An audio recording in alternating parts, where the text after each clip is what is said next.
할렐루야. 예. 소리 납니까? 할렐루야.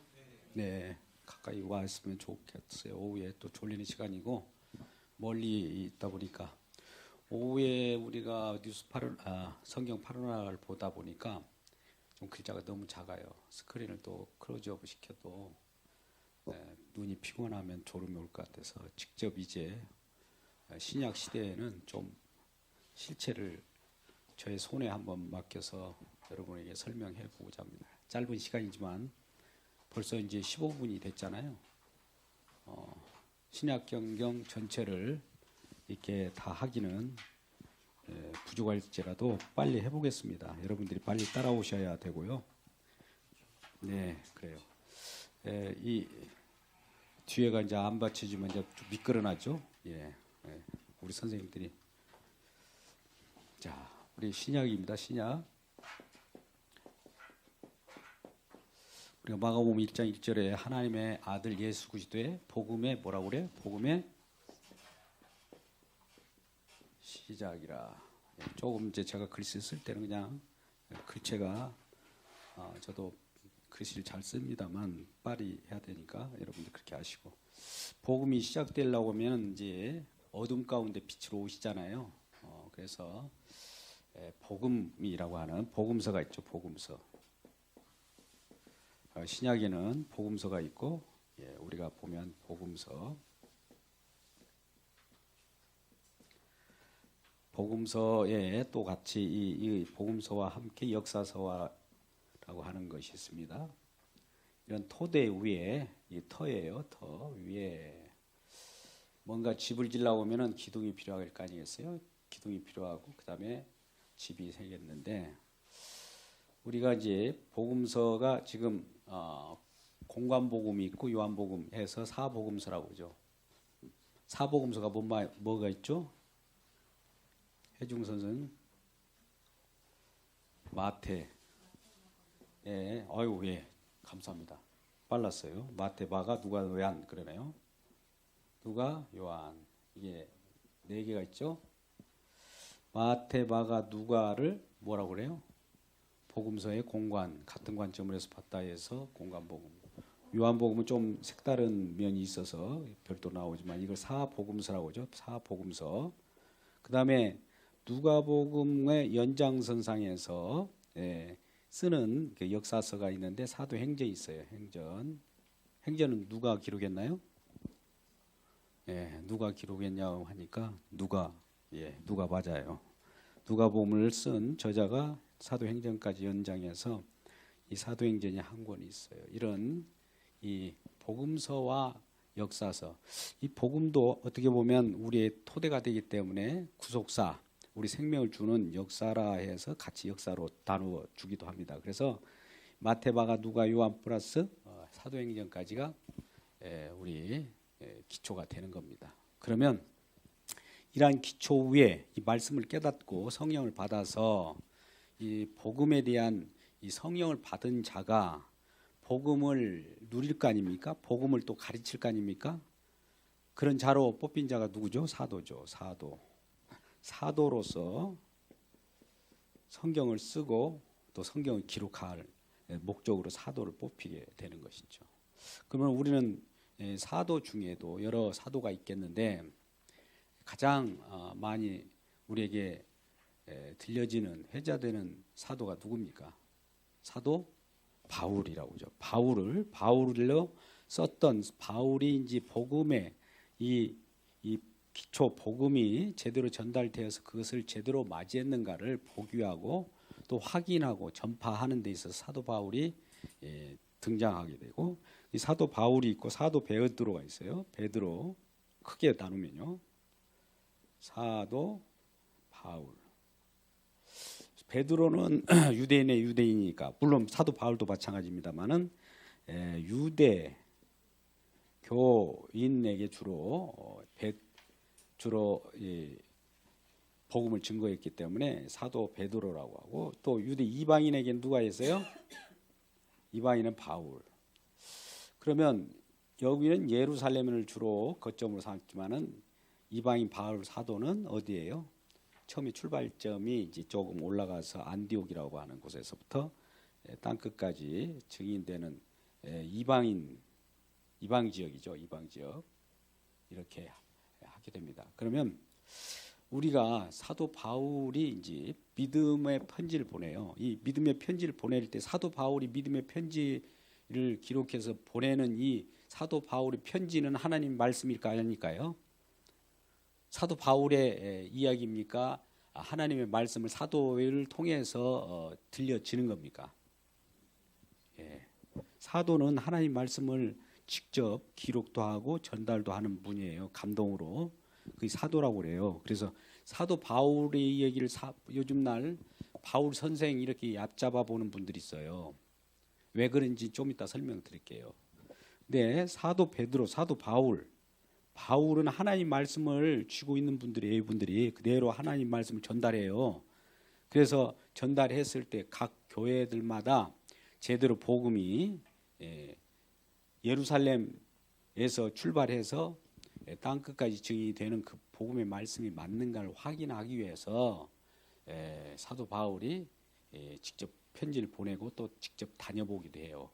우리가 전한 복음 외에 다른 복음을 전하면 저주를 받는다고 하면서 어떤 천사라도 와서 너희를 꼬이고 너희를 회유하고 인간적인 어떤 욕구로 말미암아 너희를 흡족하게 한다면 그리스도의 종이 아니다. 이렇게까지 해요. 사도 바울은 우리가 갈라디아서 1장 1절 말씀과 같이 분명히 말합니다. 갈라디아서 1장 1절 같이 분명히 말하기를 사도로서 큰 1장 10절 말씀 같이 이와 같이 한번 보자고요. 잠깐 1장 10절은 정확하니까 하나님의 아들 예수 그리스도 복음의 갈라디아서 1장 10절이에요.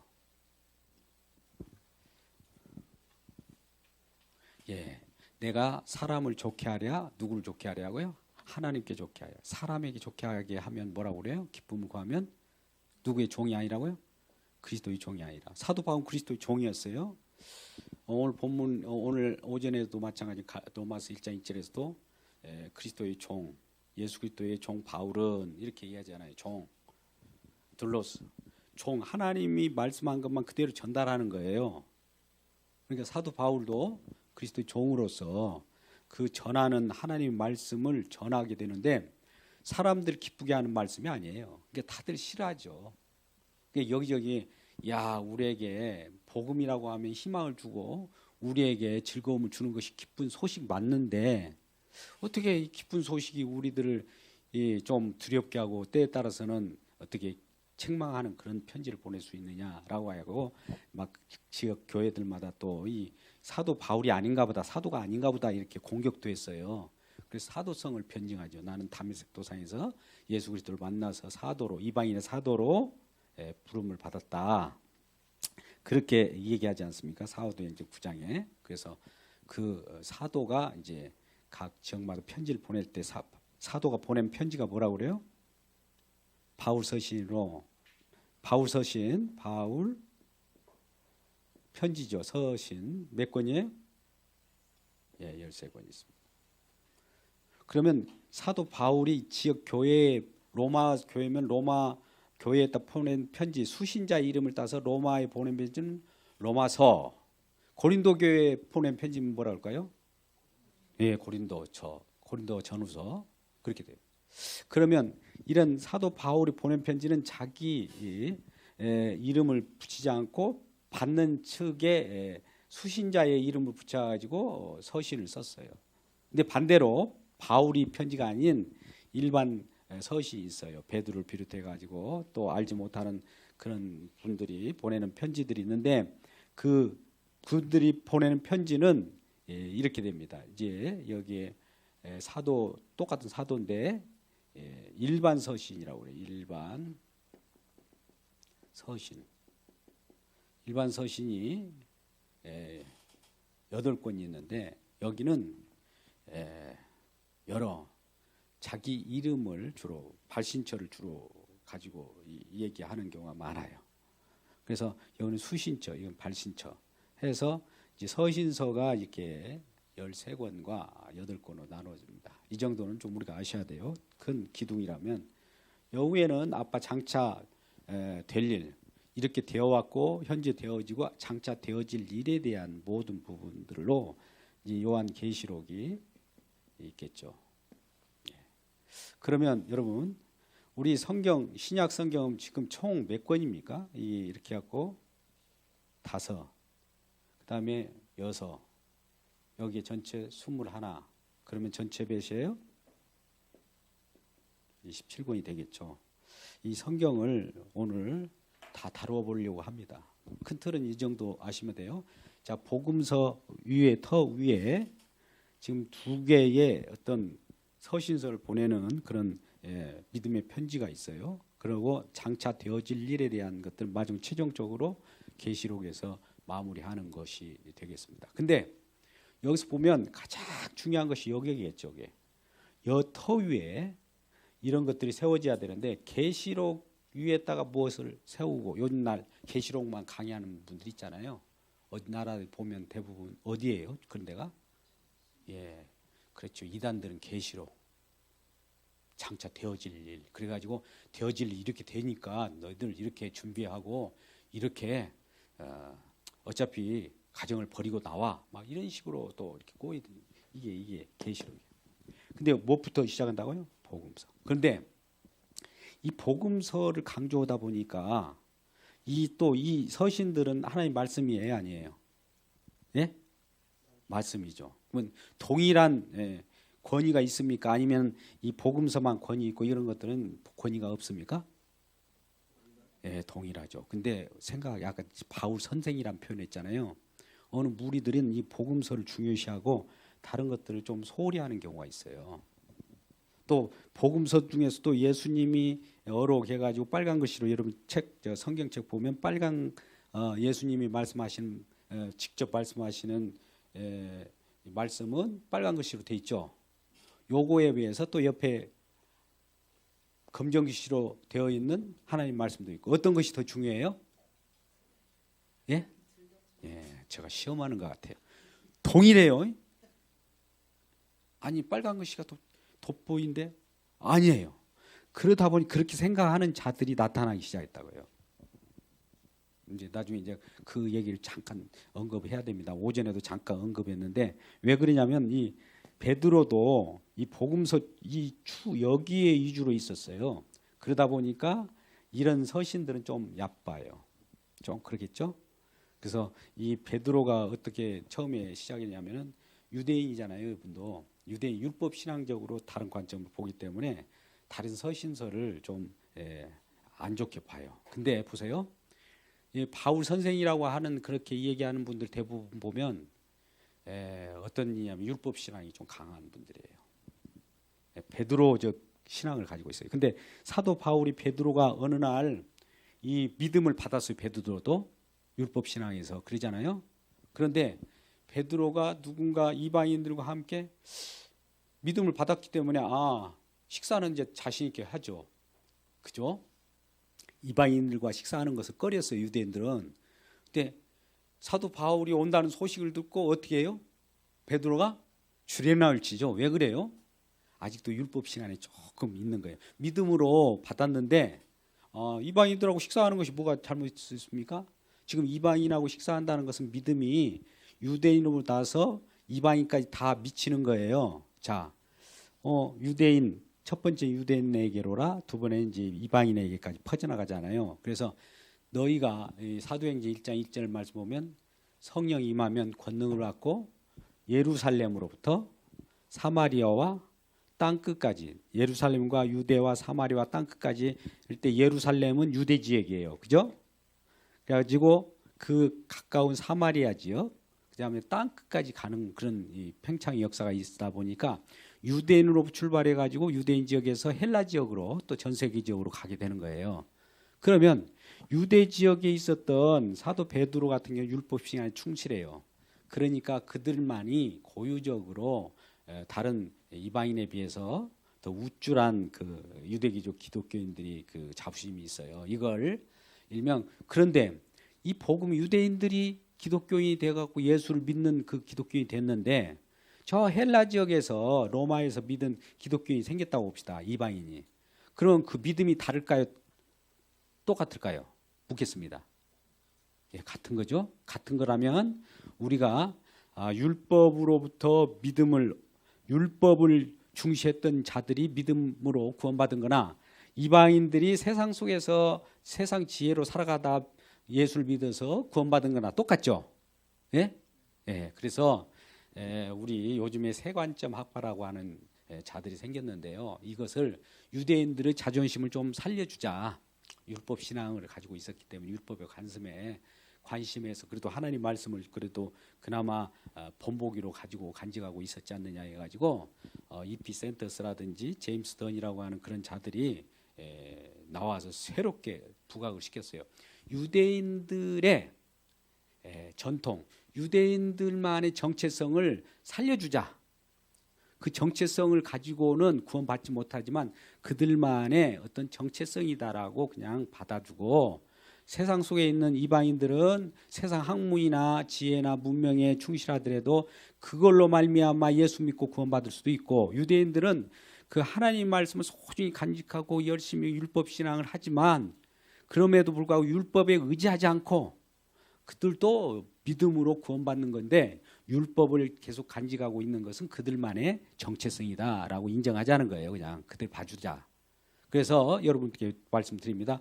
우리는 이방인입니까? 유대인입니까? 우리에게 율법을 하나님 주셨어요? 안 주셨어요? 우리에게 율법을 준 적이 없어요. 그죠? 네. 율법 준 적이, 아브라함에게 율법을 줬습니까? 안 줬어요. 그건 율법은 아브라함 후대에 모세에게 율법을 준 거예요. 처음에 믿음으로, 아브라함도 믿음으로 예수를 믿음으로 구원받았지 율법으로 구원받은 거 아니에요. 그러면 추후에 이 아브라함 시대에 한참 후에 율법이 들어온 건, 율법이 가입한 것은 뭘 때문에 율법이 가입한 거예요? 우리의 존재 실생, 우리 실상을 알아라고 율법이 온 거예요. 율법은. 그래서 하나님의 말씀이 율법으로 우리에게 적용될 때는 우리에게 우리의 실상을 알라고, 율법을 알아차게 하려고, 우리가 어떤 자들인가를 가르쳐주고 우리 존재를부터 알아야 하나님의 구원을 구하죠. 그걸 알려고 율법을 준 거예요. 근데 율법이 없어도 아브라함 같은 경우는 어떻게 해요? 믿음으로 구원받았어요. 아브라함이 믿음으로 구원받았어요? 율법으로 구원받았어요? 누구나 믿음으로 구원받았어요. 우리도 이방인이잖아요. 율법이 없었던 이방인이 우리에게도 로마로부터 땅끝까지 증인돼 가지고 로마로부터 서머나 또 어디 쭉 해서 여기까지 왔을 거 아니에요. 저 미국으로부터 언더운드 아페텔러 선교사를 통해서, 우리 토마스 선교사를 통해서 한국에 들어왔잖아요. 그럼 우리 이방인이잖아요. 우리가 율법이 뭔지 하나님 주신 적도 없는데 우리는 어떻게 구원받습니까? 믿음으로. 믿음으로는 모두가 하나 되는 거예요. 그리스도 안에서 하나 되는 것이기 있기 때문에 갈라디아서 3장 28절에는 다 그 안에서 하나가 된다라고 해요. 그래서 그런 취지로 우리가 이 말씀을 드려야 됩니다. 제가 이 하나님의 아들 예수 그리스도의 복음의 시작이라 이렇게 돼요. 복음의 시작은 여기서부터 시작이는 거예요. 우리의 모든 것들, 가지고 있던 것들, 전통도 빼버려야 되고, 이방인의 어떤 우리 지식, 문명도 다 빼버려야 되고, 복음은 어디로부터 아까 온다고 그랬죠. 하나님의 의가 우리에게 들어갈 때 복음이 시작되는 겁니다. 자, 그렇다면 여러분, 이게 참 뒤로 밀려나니까, 여러분, 마태, 마가, 누가, 요한이 이랬을 때 마태, 복음서는 마태, 마가, 누가, 요한인데 이걸 공간복음이라고 했죠. 마태와 마가, 누가, 요한은 같은 예수 그리스도를 보는데 관점은 비슷해요. 또 예수님께서 유월절 어린 양으로 왔다는 것을 한꺼번에 점진적으로 이렇게 시간별로 이렇게 갑니다.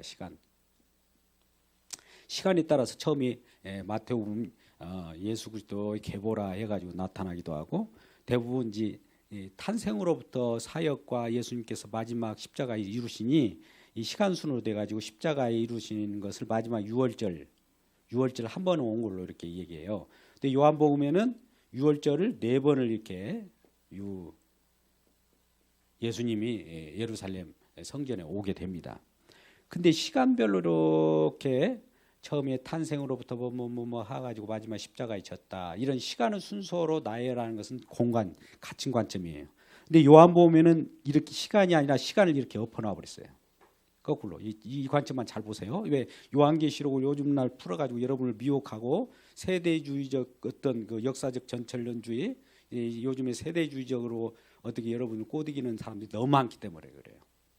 자, 뭐 그것은 경계하기로 하고 일단 시간의 순서서 그러면 마태복음에서는 우리는 누구라 예수님을 어떻게 봅니까? 마태복음 보면 천국에 대한 얘기잖아요. 천국 주로 왕. 이건 어떻게 보면 직임을 주로 얘기하고자 하는 거예요. 예수님의 직임. 예수님은 어떤 직임을 가지고 있을까? 첫 번째 뭡니까? 왕. 두 번째요. 기름 부은 자로서 직임이 뭐예요? 왕. 또 선지자, 제사장. 이거의 관점에서 쓰는 것이 이제 왕. 그 중에서도 왕.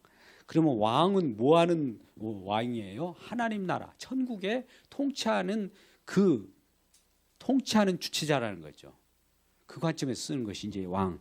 그래서 예수 그리스도는 아브라함과 다윗의 계보로 온 왕이라는 거예요. 왕을 강조한 게. 그리고 하나님 나라는 그러면 어디에 왕입니까? 뭐 천국에 대해서 얘기죠. 그래서 산상순례 마태복음 5장부터는 천국이 가까웠느니라 말씀하시면서 심령이 가난한 자는 천국이 저희 것이므로 애통하는 자는 복이 있나니 온유한 자는 복이 있나니 뭐 이렇게 하면서 천국에 대한 얘기를 해주잖아요. 그죠? 또 마가복음 뭘 얘기할까? 마가복음에는 여러분들 이 복음서 중에 가장 먼저 기록된 것이 마가복음부터라고 그래요. 마가복음 우선설이 우세예요. 마가복음을 가지고 처음에 기록됐는데 그것을 누군가 또 전달해서 마태가 또 마가복음에다가 더 보완해서 더 썼다 이런 표현들도 있는데 마가복음은 그래서 16장밖에 없는데 마가복음은 어떤 부분을 부각시켰을까요? 여기는 직임이라면 여기는 뭐예요? 종인데 신분. 어떤 신분으로요? 방금 얘기 잘했어요. 종. 하나님이 이 땅에 오시는데 예수가 이 땅에 오셔서 종이라고 하면 낮아지심이죠. 다 낮아지셨다. 그러니까 이 마가복음을 보면 낮아지심에 대한 것들이 많이 나와요. 낮아지셨을 때 이를 높이셔요. 하나님. 이런 신분. 그런 신분적인 얘기를 할 때는 누가복음 뭐예요? 누가복음은 뭐라고요? 사람인데 사역. 누가복음의 사역을 가지고 사역이 뭡니까? 일하는 분. 어떤 것을 성취하는 분. 그런 것을 부각시켰어요. 누가복음은 보면 첫 번째 어떤 글로 시작합니까? 무슨 뭐 복음의 시작이라 뭐 복음의 계열이라 이런 표현이 안 나와 있어요. 누구에게 편지를 보내는 글이에요. 그죠? 데오빌로 각하여 하고 편지를 썼는데 그 다음에 나오는 것이 누가 나오냐면 사역을 감당하게 해서 이 제사장 누구예요? 제사장 누굽니까? 성전을 중시하는 제사장 사가랴부터 나오죠. 사가랴. 편지 쓴 글에서 사가랴에 대한 내용이 나와요. 사가랴 제사장이 어떤 반열로 온 사가랴라는 자가 있는데 이 부인이 엘리사벳인데 거기에서 사가랴와 엘리사벳 사이에 난 자가 누구예요? 세례 요한이에요. 이 사가랴의 성전을 얘기해요. 성전에서 일하는 제사장 사가랴. 그러면 누가복음은 장차 보세요. 이 성전이 어떻게 되냐면은 누가복음을 계속 기록하면서 이 누가복음뿐만 아니라 누가가 쓴 누가복음 이어서 누가복음 24장 49절 53절 다음에 사도행전을 누가가 썼죠. 사도행전. 예? 그렇지 않아요? 사도행전을. 그러면 성전이 어떻게 변해요? 이 성전이 성령으로 변해죠. 성령. 그죠? 우리 너희 몸이 하나님 성전인 것과 하나님 성령이 너희 안에 거하는 걸 알지 못하느냐 할 때 성전이 성령으로 이렇게 우리 가운데 성전 신앙이 예수 그리스도로 말미암아 성전이 다 파괴되고 직접 우리에게 성전이 되어서 오신 분이 계시죠. 그죠? 성령이에요. 성령. 그러니까 성령이 이 같은 누가라고 하는 누가복음을 기록한 이 누가가 누가복음에서는 쭉 처음에 스타트를 할 때 사역을 해야 되는데 뭔가 사역을 해야 해요? 복음을 증거해갖고 사람을 살리는 사역을 하는데 성전 신앙으로부터 이제 성령으로 시작해갖고 성령이 사도행전 1장 8절 이하에 쭉 나가가지고 이 사도행전 28장 27절까지 다 땅끝까지 증인이 되는 이 성전되어야 우리가 살아가요. 성령이 임하여야. 이런 그 성전 상황이죠. 이 예수님이시는데 예수님이 이제 사역을 합니다. 예수님은 저와 여러분을 구원하죠. 구원하면 저와 여러분이 이렇게 하나가 되죠. 그렇지 않습니까? 그러면 예수님께서는 하나님 안에 이미 한 존재로 하나였었어요. 근데 예수님의 일하심으로 중보자로서 우리를 저와 여러분을 다 이 안에 집어넣었어요. 다 이 안에 집어넣었어요. 이런 관계, 이 안에 집어넣은 이런 영역이라고 저희 봅니다. 영역. 이것을 성령이라고 그래요. 성령 안. 이제 사도 바울은 이것을 그리스도 예수 안이라는 표현이에요. 믿음 안에 성령이 있으니까. 믿음은 성령이 주셔야 되잖아요. 그래서 이런 표현해요.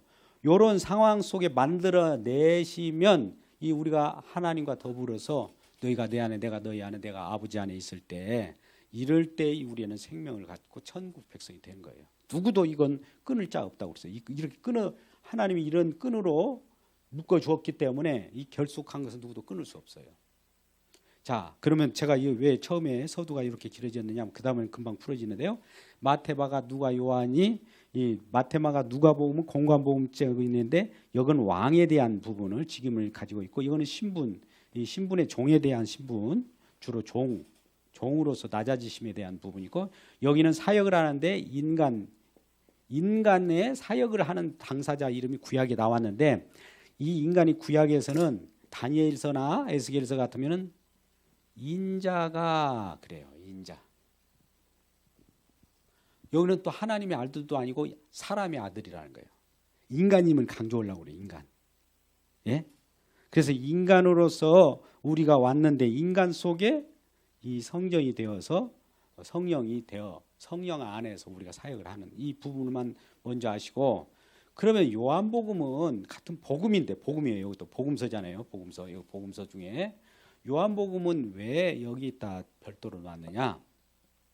여기는 시간 순서에 따라서 이렇게 장차 예수님께서 이 땅에 오셔서 뭔가 첫 번째 기적인 물을 포도주로 만드는 그런 기적을 했고 또 점점 귀신을 쫓아내고 이런 것이 결과적으로 하나님 나라를 이루어가는 것이다 하고 클라이막스 모든 이런 기적을 십자가로 다 수렴해 버리잖아요. 마지막에 다 그 속에서 모든 기적도 또 오병이의 기적도 병 고치는 기적도 십자가를 표현하기 위한 방법이었었어요. 이렇게 시간순으로 가니까 여기서 다 잃어버린 거예요. 이렇게 시간에 따라서 눈으로 우리가 볼 수 있도록 또 지역적으로 볼 수 있도록 이렇게 해놨는데 요한복음은 그렇게 하지 않습니다. 그냥 하나님의 본성, 하나님은 어떤 분인가 직접 얘기해버려요. 이걸 시간순으로 얘기하지 않습니다. 처음부터 시간이 아니에요. 태초에 말씀이 계시니라. 여러분 보세요. 자, 여기에서 조금 제가 설명하는데 여러분들 이걸 우리가 한 번씩 지어보고 이렇게 실험을 해봐야 됩니다. 이것도 저도 많이 해봤는데 요한복음 1장 1절에 태초라고 하는 태초에 말씀이 계셨대요. 이 태초의 말씀 이 자체 말씀이 태초에 계셨답니다. 이 태초는 어떤 태초일까요? 창조 바로 전이에요? 아니면 그 창조하는 관계없이 저 영원 세계를 얘기할까요?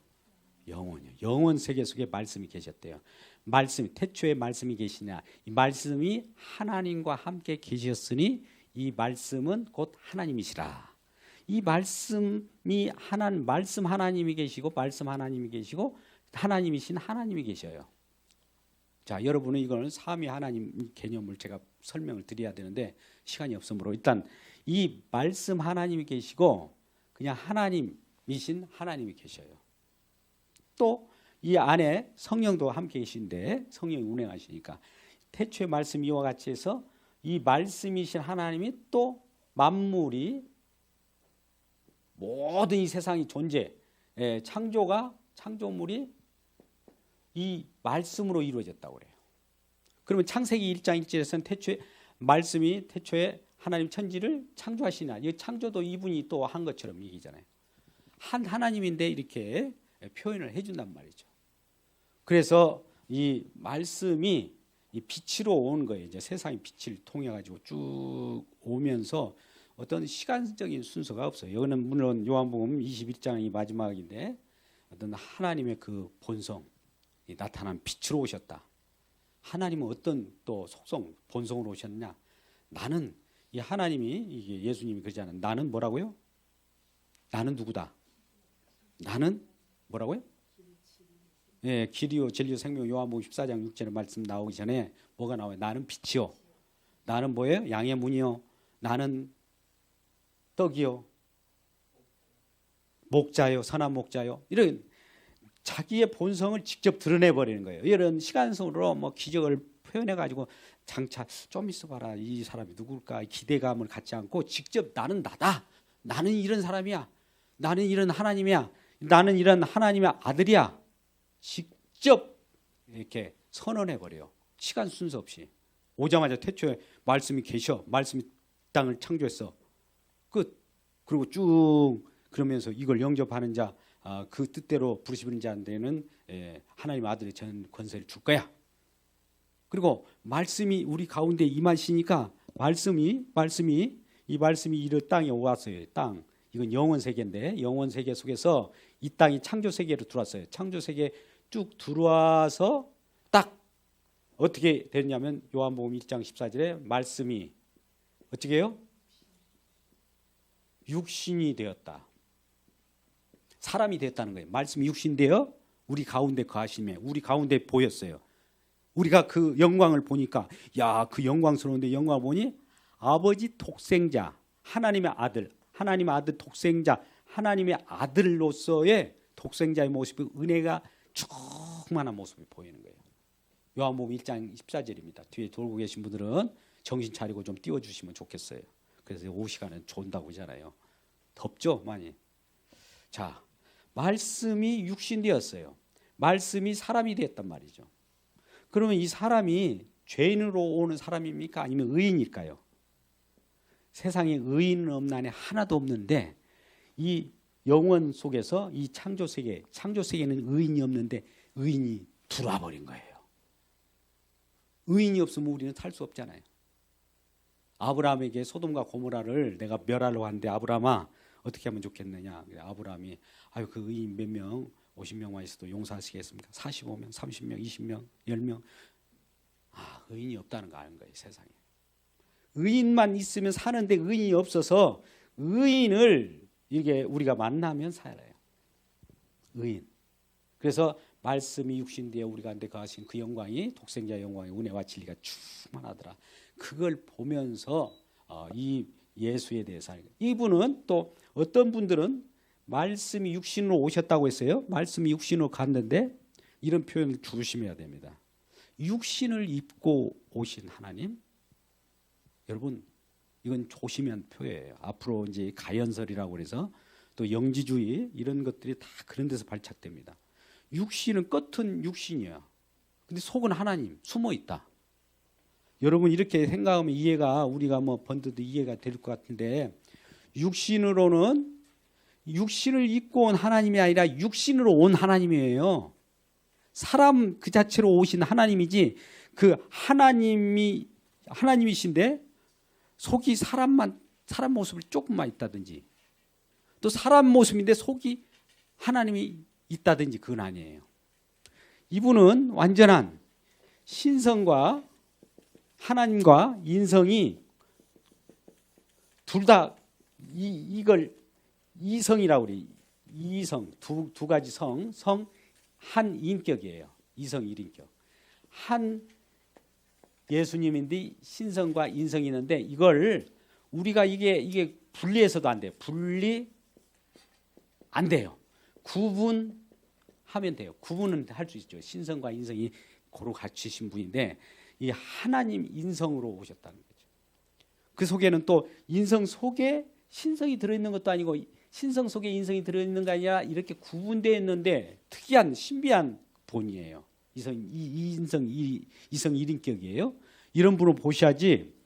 이게 어떤 자들이 예수님께서 이 땅에 오셔서 십자가에 못 박히셨는데 보세요. 이제 벨 이단들이 다 같은 십자가를 얘기하면서 다릅니다. 우리 십자가라고 그래서 다 같은 십자가 아니에요. 예수라고 다 같은 예수가 아니에요. 말씀 속에 예수가 누군지 분명히 우리는 믿고 있어야 돼요. 예수 믿으세요 한다고 되는 것이 아닙니다. 이 십자가에 이 엘리엘리 사마다니 텔레스타이 다 이뤘다고 하면서 이렇게 죽으시는 예수님이 계시는데 이 여기가 하나님이었다. 하나님. 그런데 여기에 사람의 조금 신품이 있었고, 그러니까 예수가 십자가에 고통당하고 피 흘릴 때 하나님이시니까 고통이 없을 거 아니에요. 그죠? 하나님은 고통 있어요. 하나님 같으면 고통이 있을 수 있을까요? 없을까요? 예?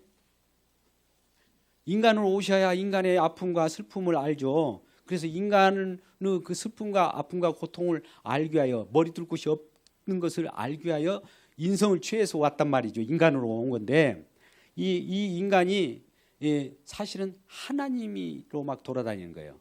그래가지고 이 십자가에 매달린 분이 하나님이셨는데 이 하나님은 이 십자가에 아우 아프다 말은 신용으로 하고 사실은 하나도 안 아프고 그냥 죽은 신용만 하다가 나중에 날아가. 이런 식으로 바꿔주는 거예요. 너무 쉽죠? 그러면 아이고 그런 것이 무슨 소용이 있어. 그냥 왔다 갔든 안 갔다 갔든 무슨 상관이야. 그런 십자가에 지신 그분이 우리 죄와 사망을 걷어갔다고만 그것만 믿으면 되지. 그런데요. 이런 거 믿음은 실체가 사건이나 역사나 이것이 없으면 이 믿음은 꽝입니다. 2019년 전에 예수님이 이 땅에 오셔야 되고 이 땅에 오셔야 돼. 하늘나라에서 오시지 않는 하나님은 그러면 같다고 하자라고 상상을 가지고도 만들어낼 수 있는 하나님이 얼마나 많은지 몰라요. 가짜 하나님이 얼마나 많은지 몰라요. 요즘에 머리가 아플 정도예요. 그런데 이때 직접 왔어야 돼요. 나사렛 예수라고 하는 건 나사렛이라고 하는 동네에서 활동한 그 여야예요. 베들레헴에서 태어났어야 돼요. 그 예수가 십자가에 못 박힌 거예요.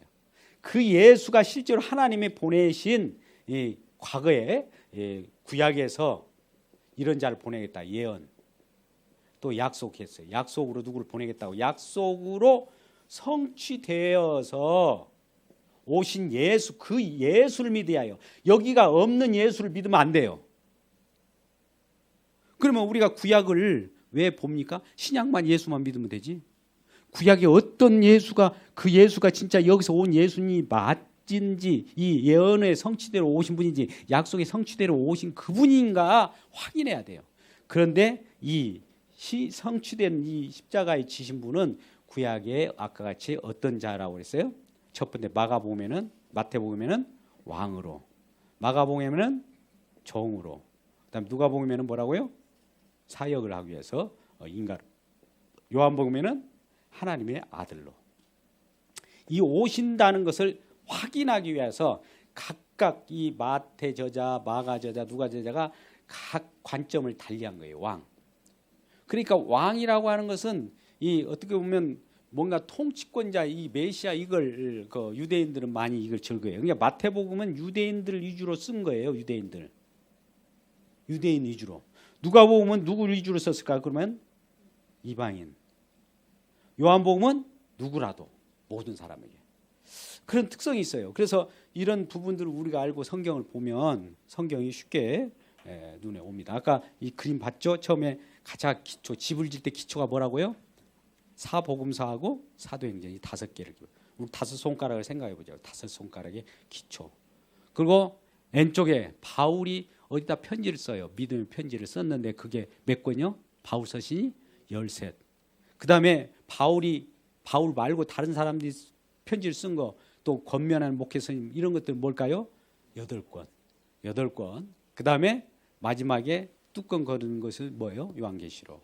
자, 그렇다면 이 마테마가 누가복음은 쉽게 이제 아셨으니까 자, 바울 서신을 이제 우리가 봐야 되겠죠. 바울 서신.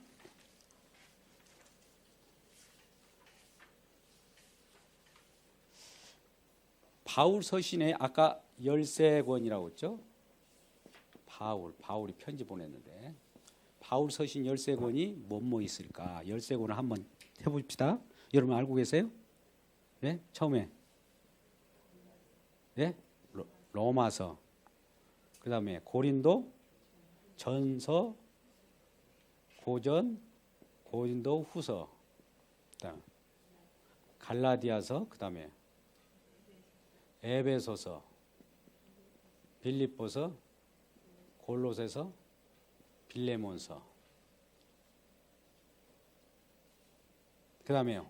네? 살, 전, 살, 예.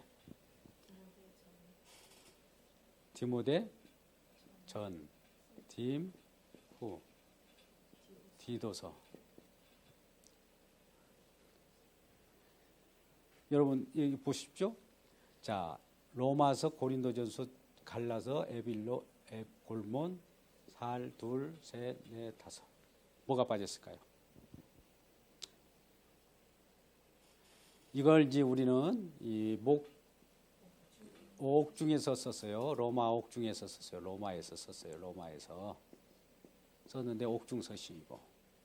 자, 에빌 골살 딤딘몬. 예. 그다음에 여러분 몇 권이에요 이게?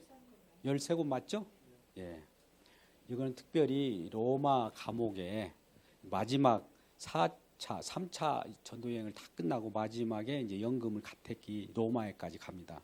이 예루살렘, 그다음에 가이사랴에서 저 배를 타고 뭐 베스도 총독, 벨릭스 등등 해가지고 나는 로마 시민이다. 내가 여기에 뭐가 잘못됐는지 몰라도 나에 대한 잘못은 저 로마 법정에 가서 나는 거기에서 로마에 가서 이 심판을 받겠다. 그때 가이사의 그 황제가 있었어요. 거기 가서 나는 가이사에게 변론하면서 나의 잘못을 변증하겠다. 이 변증하겠다고 이제 심판 어떻게 보면 법정에 서겠다고 하는 것을 통해 가지고 로마에 가고 싶은 거예요. 사도 바울은 옥에 갇혀도 복음이에요. 뭐 옥에 갇힌 것이 무슨 대수야? 어디 가서 심판받는 것도 대수야? 그냥 갈 거다. 거기 가서 복음만 전하면 되는 거니까. 그래가지고 저 로마까지 가가지고 거기에서 가택 연금 상태에서 이제 편지를 쓰기도 하고 그랬던 것이 이제 옥중에서 썼다 해서 에빌골몬입니다. 자, 그러면 우리는 이 로마서부터 쭉 이렇게 이어갈 때 데살리가 전 되돌고 쭉 나오고 그다음에 이거 13권인데 아까 같이 8권의 일반 서신이 있다고 했죠. 일반.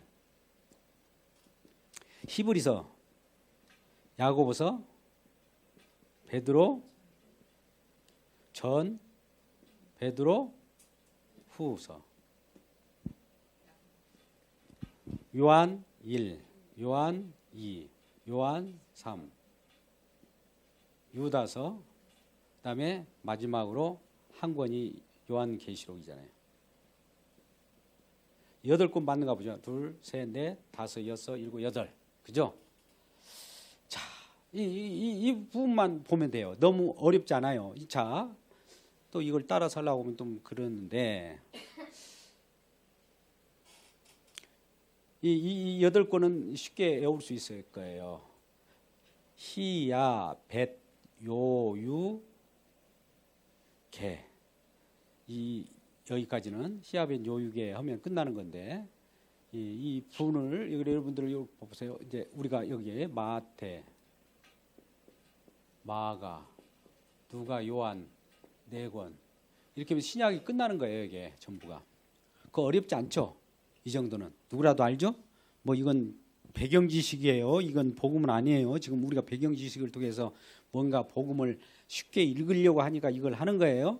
자, 그래서 이 13권은 주로 로마에 있는, 에베소에 있는, 뭐 이 어디 디모데 이렇게 이 서신서를 쓰는 그런 부분들인데 이 일반 서신들은 누군지 따라서 베드로가 보낸 편지는 베드로 자기 발신자 이름을 주로 이렇게 해가지고 보냈다는 것을 좀 우리가 힌트를 얻으면 좋겠어요.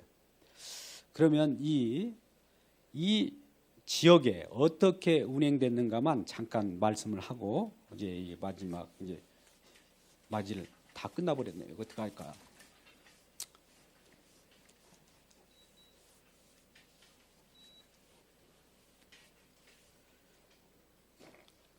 여러분, 이 지역을 우리가 이렇게 그려봤어요. 예전 내가 몇 년 전에도 그랬지만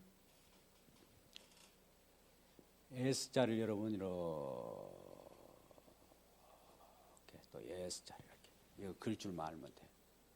또 여기서 S자를 이렇게 그릴 줄 알면 되고 여기는 또 이렇게 부추해서 어디일 것 같아요 여기가? 예? 예? 어디서 이런 로마잖아요 로마. 로마 구두. 자 여기 그리스. 여기는 고린도, 아덴, 여기 마게도냐, 이 빌보. 여기가 이제 드로아, 아시아 지역이야, 소아시아. 여기가 우리 말하는 이 문 호수가 하나 있죠. 여러분 보셨죠? 그다음에 여기에 밑에 보면 이렇게 뭐가 있어요? 여기가 시내산이 있고, 여기 가나안 지역이 가나안 지역, 여기 이집트. 좀 윤곽이 잡히나요? 제가 S자를 한번 돌렸어요. 그 S자를 이렇게 돌리고, 그다음에 S자를 이렇게 눕혀서 돌리고, 여기 장화 하나 만들면은 이 지역이 이게 어디예요? 지중해. 지중해에서 여기 우리가 이제 갈릴리 이쪽 보면 여기에 이 어디가 있냐면 안디옥이 있어요. 이 정도는 우리가 알아줘야 됩니다. 이 지역에 뭐가 있어요? 여기에 예루살렘. 그러면 우리가 사도행전에 1장 1절에 뭐라고 그랬어요? 너희가 성령을 받고 성령 임하면 너희가 권능을 받고 예루살렘과 유대와 온 유대와 여기 사마리아가 여기 있죠. 사마리아와 그다음에 땅 끝까지 여기서부터 땅 끝까지 이제 쭉 가가지고 이게 땅 끝이에요. 이쪽에. 그때는 우리가 지구가 둥글다는 생각을 안 했기 때문에 뭔가 어딘가에 끝이 있을 것이다. 이쪽을 바라보면서 땅 끝이라고 본 거예요. 그러니까 이 복음이 여기서 출발해가지고 이 지역만 이렇게 지내고 있었던 자들이 베드로예요. 사도행전 2장에 보면 2장 오순절 날에 마가의 다락방에 성령이 임할 때 베드로가 안진뱅이 일으키고 3장에 가가지고 또 설교를 하잖아요. 설교할 때 막 3,000명 또 5,000명 회개하고 돌아오고 그러죠. 그 지역을 누가 그랬냐면은 베드로, 요한이 주로 사역을 했고 이 유대로 올라가면서 빌립이란 자가 여기서 일곱 집사, 우리도 집사라고 그래서 집만 사지 말고 집사라고서 어떤 봉사만 하지 말고 이 전도도 해야 돼요. 빌립 집사라는 분이 이 사마리아 지역까지 사마리아를 가는 그쪽에까지 전달했죠. 여기에서 고넬료를 만나고 고넬료는 이방인의 어떤 백부장이에요. 그를 통해서 안디옥까지 와서 안디옥에서 바나바와 함께 바나나가 아닙니다. 바나바와 함께 바울이 같이 사역을 하는데 여기에서 이 일어나는 일을 막 보고 흥황한데 사울이라고는 바울이 갑자기 예수를 믿는 자를 잡아 죽이려고 했단 말이죠. 근데 그는 그때 당시에 예수를 안 믿고 있던 상황 속에서는 다른 게 열심히 했어요. 뭐에 열심히 했었어요? 바울이 처음에 예수 믿기 전에 유대교였거든요. 유대교니까 뭘 율법을 충실히 하고 바리새인의 바리새이고 가말리엘 문화수기의 최우수자예요. 그러니까 그 율법에 충실한 자가 왜 예수 믿는 사람을 핍박했을까?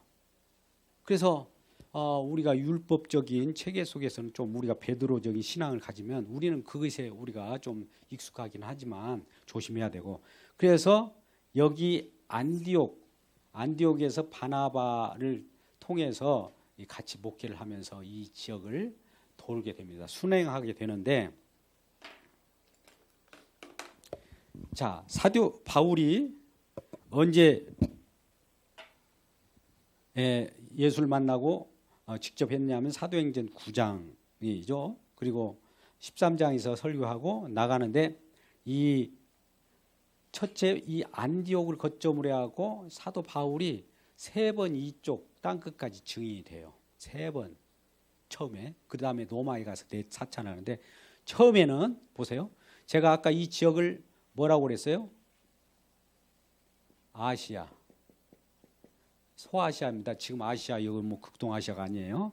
아시아라고 하는 데는 에베소도 있고 여러 가지가 있어요. 뭐 여기 또 교회가 에베소부터 서문화교회, 4대 교회, 뭐 빌라델피아 있는데 이 안디옥을 거점을 해가지고 여기 지중해 여기 보면 섬이 있습니다. 이 구브로 섬, 구브로 따랐습니다. 구브로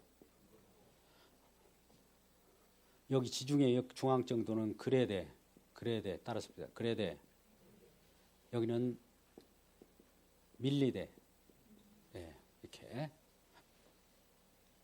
멜리데 이렇게 이 거점을 이렇게 보면 섬은 이렇게 돼 있어요. 지중해를 통해서 이런 것을 거점으로 삼아가지고 간단 말이죠.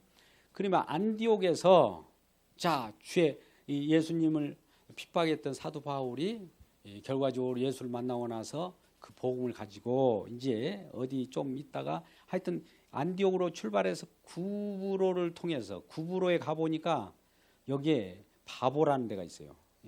구브로에는 바보들이 많이 사는가 모르겠어요.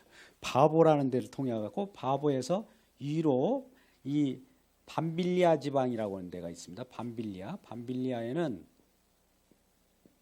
버가라는 지역을 거점으로 해가지고 이 같이 출발했는데 이제 마가라고 하는 요한이 있어. 마가복음 썼던 이 친구 마가라고 하는 자를 이렇게 데우고 구브로에 들어가서 여러 가지 사역을 하고 또 이렇게 버가까지 갔는데 버가 이 어느 순간에 보니까 이 마가가 사라져 버렸어요.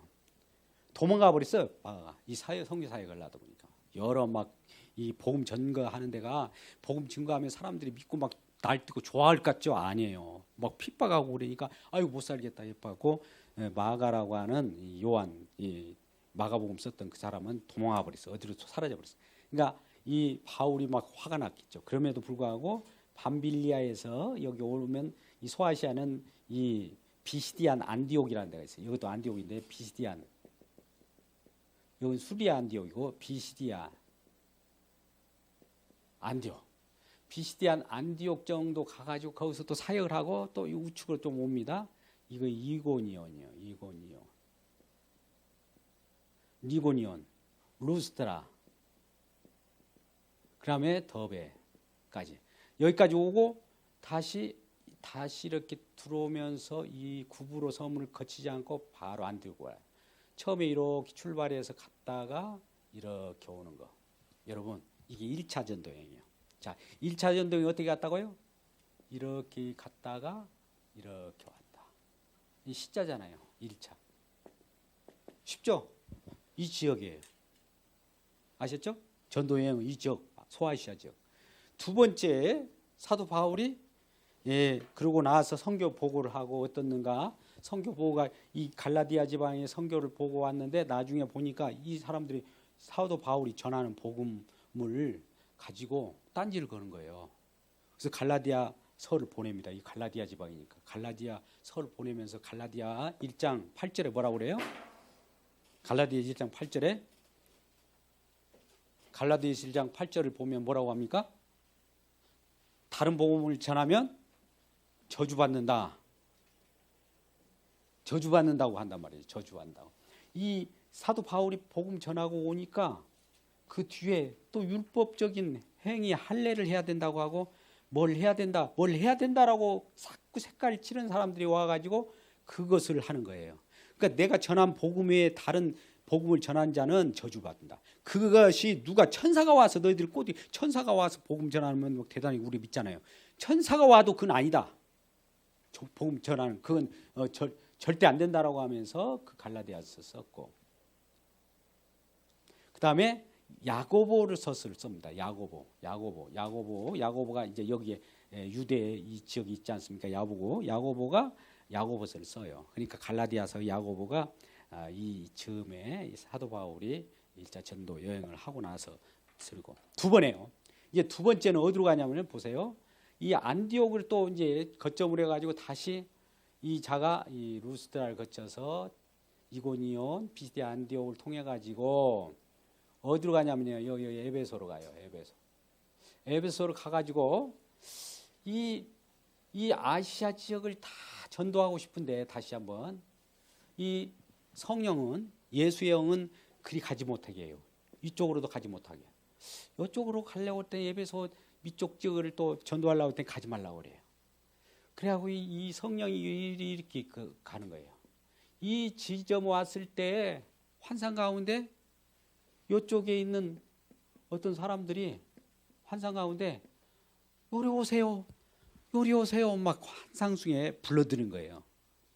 이 그리스 지역에.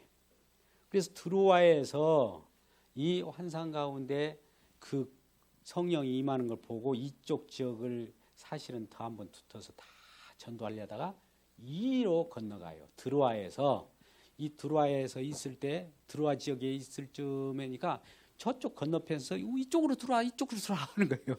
여러분 할렐루야. 여러분 그 쉽게 기억하게 하려고 제가 별 이 얘기를 다 합니다. 이쪽 드로아 지역인데 이 그리스 지역에서 우리를 도우라고 그래요. 그러니까 여기에 처음에 들어간 성이 빌립보예요. 빌립보. 빌립보는 누가 있었어요? 처음 가서 여인이 있었는데 빨래하고 있을 때 빨래터에서 만났던 루디아가 돕는 거예요. 여기에 이제 이 복음을 전하는 자를 누군가 이렇게 같이 묶여줘요. 붙여준단 말이죠. 뭐 루디아가 큰 역할을 한 거예요. 어떻게 보면 빌립보에 나중에 이제 헌금이나 연보를 할 때도 빌립보 사람들이 너무나 많이 잘해주는 거예요. 빌립보에 있으면서 이제 지금 2차 전도행이 지금 여기 제가 요리 가서 다시 이리로 가려다가 안 돼갖고 예수의 영이 요리 이끌어서 요리 갔다고 했죠. 요리 가서 어떻게 됩니까? 다시 남쪽으로 옵니다. 남쪽에 여기 데살로니가라는 데가 있어요. 그 밑에 뭐가 있습니까? 베레아라는 데가 있어요. 또 밑에 아덴이라는 데가 있어요. 여기 고린도라는 데 있어요. 요리 쭉 들어와서 그냥 요리 다른 데 지역을 올라다가 바로 예루살렘 오예요. 자, 이렇게 오는 거야. 자, 보세요. 2차 전도행은 이렇게 가가지고 이렇게 왔어요. 이렇게 보니까 이 땅콩 같잖아요. 땅콩. 여러분 땅콩 아나요? 땅콩이 4개짜리 들어있는 경우도 있죠. 요즘에 이상하게 나와갖고. 통상 몇 개 들어있어요? 땅콩이? 2개 들어있는 것 같아요. 2개니까 2차죠. 2차 전도행이. 자, 여기서 시작해서 안디옥에서 쭉 가가지고 저 마게도니아, 데살로니가, 고린도에 가지고 이 배 타고 이렇게 오는 거. 보이십니까? 저 그림 잘 나오네요. 예. 보시죠? 땅콩이잖아요. 예, 땅콩이 2개 있대. 2차. 2차까지 끝났어요. 이 전도 지금 땅끝까지 전도하는 거예요. 사도 바울이. 세 번째도 여기 와서 이제 여기에 이제 안디옥이 거점이니까 안디옥에서 다시 이쪽 지역을 자꾸 보는 거예요. 처음에 신앙을 이렇게 복음 전파한 지역은 자꾸 그냥 거짓 선지자들이 자꾸 농락거리니까 다시 한번 또 이렇게 거쳐서 가다가 쭉 거쳐서 이렇게 해요. 여기 정도 에베소에 있을 때 고린도에 편지를 보냅니다. 막 눈물의 편지를 보내고 막 이렇게 보내잖아요. 그래갖고 이쪽 이 마게도니아 지방에서 고린도에 편지를 보내가지고 여기서 마게도니아에서 편지를 보낸 디도를 만나게 됐어요. 디도 편에다가 편지를 고린도에 보냈는데 디도가 거기서 살아나오면 좋은 거고 아니면 거기서 붙잡히면 큰일 나잖아요. 디도 편에 고린도 교회에다 편지를 보내고 여기서 만나기로 했는데 안 오는 거예요. 조금 마게도니아 집으로 내려오니까 거기서 만나게 됐어요. 그래서 너무 반가워가지고 이 고린도가 회개했대요. 회개. 사도 바울 당신이 전한 편지를 처음에는 이런 우리가 누군가한테 함부로 이런 편지를 써? 고린도전서 있잖아요. 고린도전서가 무슨 편지였어요? 당짓지 말라. 우상제물 먹는 거 너무 여치 마라. 또 뭡니까 막 이 은사에 대해서 막 책망하고 우리 기독 신앙이 그런 거 아닙니까 하고 떠들고 그럴 수도 있는데 이 사람들이 다 회개하고 디도와 함께 몇 사람이 이제 사도 바울을 만나게 돼요. 그럴 때 사도 바울이 여기까지 가려다가 그냥 여기서 만나가지고 그냥 아덴에 또 내려갑니다. 아덴까지 가서 아덴에서 아덴은 아테네예요. 옛날 아테네 스파르타 막 이런 거 알잖아요. 스파르타가 아테네에서는 온갖 우상도 많고 또 궤변도 많아요. 말쟁이들. 오늘날 인문학 같은 거. 이런 것들이 많은 지역에서 변증을 하고 복음을 전하면서 너희들은 종교성이 많다 해가지고 이따가 고린도까지 잠깐 만나고 다시 이 회귀해가지고 요 에베소까지는 안 들어요. 여기 밀레도 섬이 있는데 좀 내려와가지고 밀레도 있는 지역에 와가지고 바로 요리 와버려요. 자 보세요. 3차는 제가 이렇게 따라갑니다. 이렇게 가가지고 이렇게 와서 이렇게 와요. 자 3차 어떻게 갔어요? 가가지고 이렇게 하고 이렇게 여기 딱 뭔가 쥐는 국자 모습, 국자 여기다 물 집어넣으면 좋겠어요. 국자. 3차니까 물도 3바가지 정도는 드셔야 돼요. 아셨죠? 그래서 3차 여행까지 끝날 때 이제 여기 와서 이 마지막으로 이렇게 돌아오지 않습니까? 이 예루살렘 가이사랴 여기 있을 때 여기서 총독 베스트 총독 막 변증해 가지고 이 나중에 잡혀서 어디로 가냐면 해가지고 그레데 섬을 가지고 벨리데 막 유라구라 황풍 해가지고 결과 로마까지 가요. 여기서 잡혀서 이제 마지막 여기서 가택연금 돼가지고 편지를 보내요. 이게 4차예요. 4차까지만 알면 다 한 거예요. 이러한 내용들로 사도 바울이 복음을 증거했다. 이게 왜 사도 바울 혼자 했느냐? 아니에요. 이게 협력자가 막 생기는 거예요. 오늘 이 그림도 시간도 적은 데다 대고 45분, 50분 가지고 이거 맛도 못 본 거예요. 그러나 우리가 아까 마태바가 누가 요온조에서의 그 복음서가 기초가 돼 가지고 바울 서신을 이제 보내고 일반 서신들 히야벳 요유계라고 하는 그런 그 일반 서신과 앞으로 예언서가 나와 있는데 히브리서, 야고보서, 요한 1서, 2서, 3서, 유다서 이런 부분들은 뭔 얘기를 하냐면은 그 중에 복음을 전했는데 거짓 사도들이 많이 나타나니까 거짓 사도를 경계하라. 거짓 사도를 경계하시오. 거짓 사도를 경계하시오가 그 일반 서신이에요. 대부분. 베드로 전후서, 요한 1, 2, 3서. 거짓 사도 이런 것은 거짓이다. 그러니까 우리가 복음을 전해놓고 나도 그냥 잘 흥황하다고 우리가 가만히 있으면 안 됩니다. 과연 그것이 진정한 복음인가를 우리가 아셔야 돼요. 마지막 아까 이피센터스와 제임스 던 얘기했는데요. 율법주의자, 율법적 관습에서 유대인들은 살아가는데 율법을 가지고 있는 사람들은 그것은 하나의 그들의 전통으로 알고 그냥 인정해 주자라고 하는 입장이에요. 그것이 이제 새 관점 학파들의 얘기인데 새 관점 학파라고 하니까 어려워 생각하지 마세요. 우리 한국도 율법 신앙이 너무 많아가지고 새 관점 학파, 유대인처럼 살고 싶어하는 마음들이 다 있어요. 그것이 이제 우리 한국 교회 전반적으로 넘어가지고 바울이 전한 복음을 전하면 십자가 복음을 전하면 조금 이상해요. 십자가 갖고 될까? 그 하나 가지고 이런 것이 있는데 이 십자가 복음을 이방의 선교 복음으로서 진정한 복음이라는 거예요. 그러면 여기에 있는 유대인들의 복음은 뭘까? 조금 행함이 있는데 그 행함은 우리들의 그 전통적인 가치, 정체성, 유대인의 전체성으로서의 그러한 행함이지 그것을 믿음에 집어넣으면 안 된다는 것은 이제 유대인들이 알게 됐어요. 이게 세관점 학파예요. 그래서 왜 그러냐면 율법 행함과 믿음과 이 충돌이 너무나 많아가지고 그래요. 그래서 제가 이쪽에 있는 이방인의 사도인 사도 바울의 십자가 복음을 많이 저는 전합니다. 유대인 관점에서 전하면 우리가 흡족할 텐데 이쪽에서 전하다 보니까 많이 어려울 수도 있어요. 근데 사실은 나중에 이방인이나 헬라인이나 유대인이나 다 이 예수님 사도 바울의 이방인의 선교하는 그 복음으로만 하나 돼요. 다른 것은 하나 되지 않습니다. 이 부분은 좀 어렵긴 한데 그러한 부분을 알고 이해해 주시고 앞으로도 계속 다음 주부터는 언약의 관점에서 언약으로 들어가면 그때는 다 우리가 뻥 뚫려버려요. 그 왜 그렇게 십자가 복음이 그렇게 우리를 다 자유롭게 하는 걸 알게 됩니다. 기도하겠습니다.